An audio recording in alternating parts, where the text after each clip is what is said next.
இன்றே டவுன்லோட் செய்து உங்கள் ஃபேவரட் ஷோக்களை என்ஜாய் பண்ணுங்க. நான் இந்த வீட்ல இருக்கிற வரைக்கும் இந்த வீடு நான் சொல்ற மாதிரி தான் இருக்கணும். நீ இதுக்கு முன்னாடி இருந்த மாதிரிலாம் இருக்க முடியாது.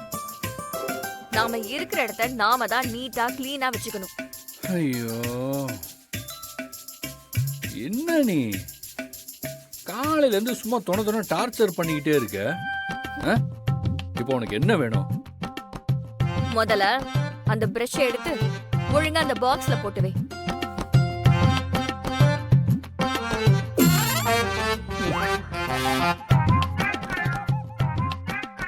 என்னது செருப்பு இந்த மாதிரி கொண்ட இடத்துல விடக்கூடாதுன்னு உன்கிட்ட எத்தனை முறை சொல்லிருக்கேன்? அத ஒழுங்கா எடுத்து வை.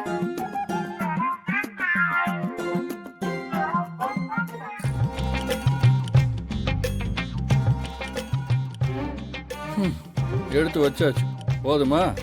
இதெல்லாம் யார் எடுத்து வைப்பா? முதல்ல அதெல்லாம் எடுத்து நீட்டா மடிச்சு வை. இதுக்குதான் டிசிப்ளின் வேணுங்கிறது.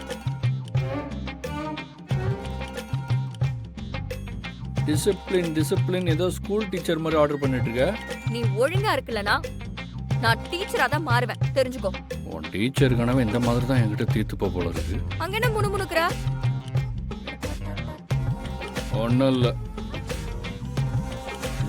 டார்ச்சர்.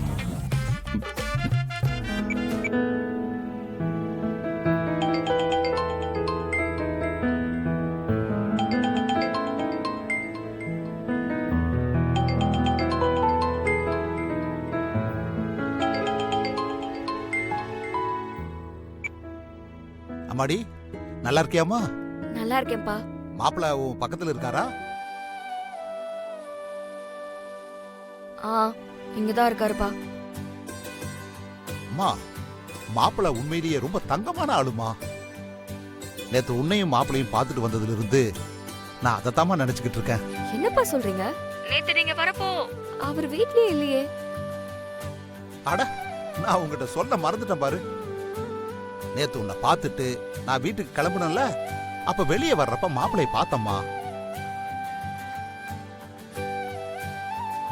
அப்ப அவர் எப்படியோ நான் வந்தது எல்லாத்தையும் தெரிஞ்சுக்கிட்டு என் அண்ணனுங்க உங்களை சங்கடப்படுத்துற மாதிரி நடந்துக்கிட்டாங்க. அது எதையும் மனசுல வச்சுக்காதீங்க, அதுக்காக நான் உங்ககிட்ட மன்னிப்பு கேட்டுக்கிறேன்னு ரொம்ப தன்மையா பேசினாருமா. எனக்கு அதை பார்த்து ரொம்ப ஆச்சரியமா போச்சுமா. ஏன்னா பணக்கார வீட்டு பிள்ளைங்கெல்லாம் பொதுவா பெரியவங்களை மதிக்காம நடத்துப்பாங்க. அதைத்தாமா நான் பார்த்திருக்கேன். ஆனா மாப்பிள்ள உண்மையாவே வேற மாதிரிமா. நம்மள ஒரு சாதாரண ஆளா பார்க்காம நல்லா மதிப்பா நடந்துக்கிட்டாருமா.